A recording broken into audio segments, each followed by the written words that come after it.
உந்தன் கஞ்சாடை விழுந்ததில் நெஞ்சம் நெஞ்சம் தருக்கிட்டு தழும்புது நெஞ்சம். எந்த நூலாடை பறந்ததில் கொஞ்சம் கொஞ்சம் பிறைமுகம் பார்த்தது கொஞ்சம்.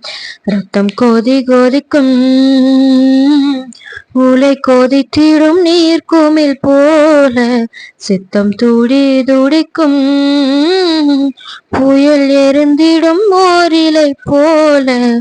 பனித்துளிதா என்ன செய்யுமோ மூங்கில் காற்றில் தீவிலும் போது மூங்கில் காடென்று ஆயுணல் மாத கண்ணாளனே எனது கண்ணை நேற்றோடு காணவில்லை. என் கண்களை பறித்து கொண்டும் ஏன் இன்னும் பேசவில்லை. ஆளான ஒரு செய்தி